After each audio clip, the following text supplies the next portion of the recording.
sa pagpapatuloy ng ating istorya.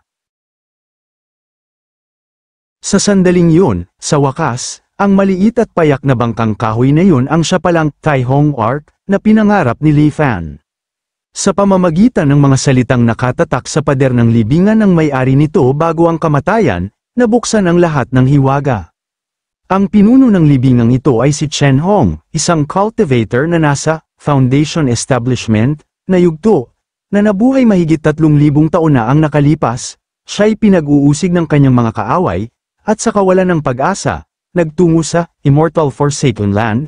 Ang lugar na iyon ay tuyot na tuyot sa espiritual na enerhiya, at kaunti na lamang na spirit stones ang kanyang dala. Nang maubos ang mga ito, unti-unting humina ang kanyang kapangyarihan. Sa gitna ng kanyang pagdurusa, si Chen Hong ay nagkaroon ng hinala. Noong unang panahon, nang patalsikin ang mga mortal sa lupain, maaaring may naiwan isa o dalawang flying ark. Hawak ang mahinang pag-asa na ito, siya'y naghanap sa loob ng mga dekada, hanggang sa wakas ay natagpuan niya ang libingan ni Yixing. At doon, totoo nga, natagpuan niya ang isang flying ark, ngunit sa kanyang matinding panghihinayang, ang pangunahing spell formation na nagpapagana nito ay wasak na. Dahil hindi siya marunong ng artifact refinement, wala siyang magawa upang ito'y ayusin. Sa kanyang pagkasawi, tinalikuran ni Chen Hong ang pangarap na makaalis sa Immortal Forsaken Land. Habang binabasa ni Li Fan ang huling mga salita ni Qinong, naisip niya, dahil sa malakas na protective spell formation na pumalibot sa libingan, tiyak na alam ni Qinong na tanging isang cultivator lamang ang makararating dito balang araw. Sa sandaling yun, kumalat ang balita mula sa kanyang sistema. May natagpuan siyang halteng stella fragment, isang kamanghamanghang bagay mula sa langit at lupa. Nagulat siya sa pagkakatagpo nito, at inakalang ito ang mahiwagang bagay na nagbabantay sa libingan, ngunit sa kasawiang palad, ito'y walang reaksyon. Napagtanto niya, ang pagpasok niya sa libingan gamit ang malakas na Immortal Mortal Miasma, ang siyang sumire sa fragment, at ngayon, ito'y isang pangkaraniwang bato na lamang. Napabuntong hininga siya, at iniwan ang bato. Sa halip, kanyang tiningnan ang iba pang mga relikya. Natagpuan niya ang isang key condensation stage na cultivation method at isang foundation establishment method na tinatawag na Cloudwater Record. Kapwa ito ay may bakas na ng paggamit ng iba. Kumunat ang noo ni Leon. Paano ito nangyari? Isa kayang bitag, kahit na wala pang 3,000 taon, ang sinumang cultivator, kahit na foundation establishment o golden core, ay dapat na naging alabok na. Bakit kaya may mga nagsasanay pa rin ng mga pamamaraang ito? Bigla, isang pagtuklas ang kumislap sa kanyang isipan. Ang mga pamamaraang ito ay maaaring may master copy. Pagkatapos ng Great Calamity, maraming cultivation manual ang iningatan at inayos ng mga pangunahing kapangyarihan tulad ng Myriad and Semel Alliance at ng Five Elders Council. Ang mga samahang ito ang namamahala at muling naglalabas ng mga pamamaraan para sa mga susunod na henerasyon. Tuwing mapapansin nila ang isang pamamaraan na walang nagmamay-ari o nakalimutan na, muling ilalabas ito para sa pagtubos. Sa loob ng 3,000 taon, sino ang nakakaalam kung gaano karaming kamay ang naghawak ng dalawang manual na ito? Sa pagkabigo, ibinaba niya ang mga scroll at mariing bomb-ulong. Ang lahat sa mundong ito ay bulok. Kahit ang Tai Hong Ark ay napunta sa kanya matapos magbago ng mga kamay ng hindi mabilang na beses, ngunit sa halip na manghinawa, isang madilim at nasisiyahang ngiti ang kumalat sa kanyang mukha. Makalipas ang mga siglo ng paghihintay, natupad din ang kanyang hangarin. Kahit na nasira ang Tai Hong Ark, wala siyang pag-aalala. Nabigo si Chen Hong, at maging siya, ngunit may isang tao na kaya itong ayusin. Dumating ang Anchor Year 50, at ang pamilyar na eksena ay muling sumapit. Nasanay na si Li Fan dito sa pagdaan ng mga taon, ngunit sa pagkakataong ito, may nangyaring kakaiba. Habang ang dalawang cultivator ay nakikipaglabang buong tapang, isang pang boses, ang kanyang boses, ang bumulabog sa kanila. May nagsalita ng may paghamak, ang isang core formation method, lamang ba ay talagang sulit upang magpatayan? Ang lalaking si Ko Hong ay sumigaw ng galit. Sino ang may ganitong kapal ng mukha para magsalita? Ang isa pa, isang cultivator na si Dao Xuanzi na nakasuot ng white robe, ay napakunot ang kanyang noo sa inis, at tinawag ang nagsalita na si Ko Hong walang galang.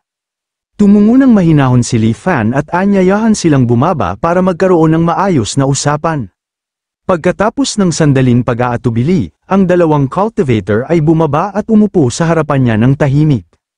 Marahang humalakhak si Li Fan at nagsalita, "Noong unang panahon, ang aking ninuno ay nagbigay ng hula sa kanyang kamatayan. Sinabi niya na sa hinaharap, may dalawang tao na magmumula sa silangan ng Abyssal Ruins, at tatanggo sa kabisera, at ito ang magiging pagkakataon para sa aming angkan upang wakasan ang pagkatapon sa lugar na ito. Sa loob ng libu-libong taon, itinuring ito ng aming angkan na isang alamat lamang, ngunit ngayon, ang hula ay nagkatotoo, at iyon ay sapat na dahilan para magdiwang." "Ano ang iyong pangalan?" mariing tanong ni Ko Hong.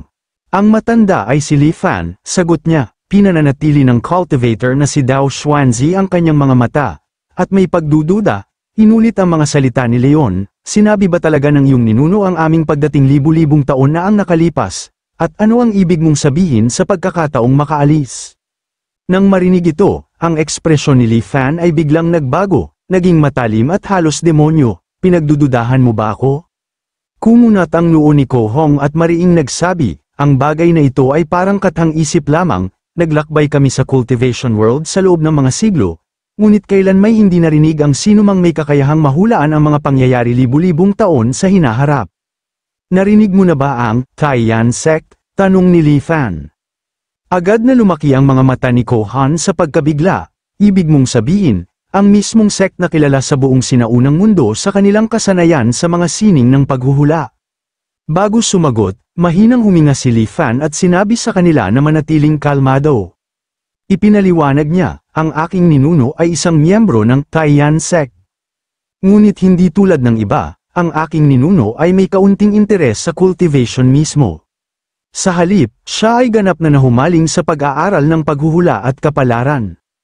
Hindi sana ito naging problema hanggang sa dumating ang Great Cataclysm, na pinilit ang lahat ng mortal na lumipat, kahit na nasa key condensation stage lamang ang kanyang cultivation base, maaaring walang makapilit sa kanyang ninuno na sumali sa paglalakbay. Ngunit nang makita ang takot sa mukha ng kanyang pamilya, kusang loob niyang ipinangako na protektahan sila. Pagkatapos, nanatili siya sa Forsaken Land, na iyon kasama ang kanyang pamilya, at hindi na nakabalik."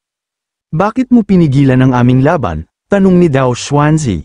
Sumagot si Li Fan, "Sa libu-libong taon, walang cultivator ang nakapasok sa lupain na ito. Alam ko kaagad na kayo ang mga taong inihula ng aking ninuno, ang susi sa pagtakas ng aking angkan. Nang makita kong pinatay ninyo ang bawat isa para sa isang core formation method, wala akong magawa kundi mamagitin." Nang marinig ito, napabuntong hininga ang Jade Cultivator na si Dao Xuanzi. "Tiyak na nakakatawa kami para sa iyo, ngunit maaaring hindi mo naiintindihan kung gaano kakaunti ang mga cultivation method sa labas ng mundo. Hindi bihira para sa mga cultivator na magtaksilan at magpatayan para sa isang scroll."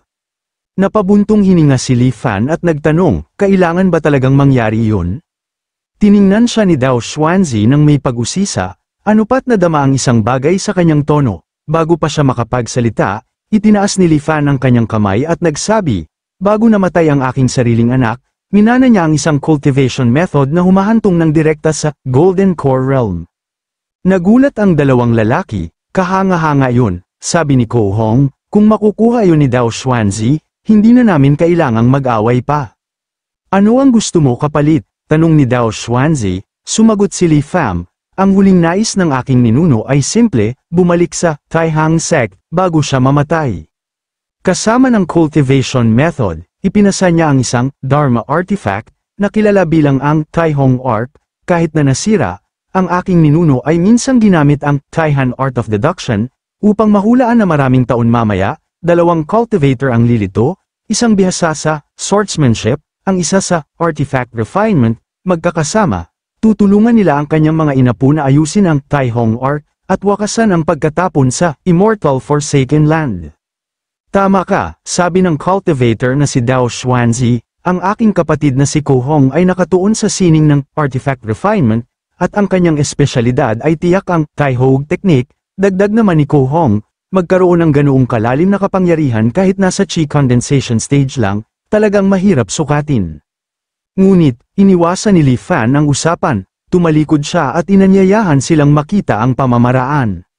Samantala, bago pa makapagpatuloy sa paglalakad si Ko Hong, matalim siyang tinitigan ni Dao Xuanzi mula sa likod, at ipinaalala niya na mayroon na siyang core formation method, at kung hindi pa ba siya nasisiyahan doon, pagkatapos ng isang pag-aatubili, sumang-ayon ng cultivator na si Ko Hong na hindi na lang susunod.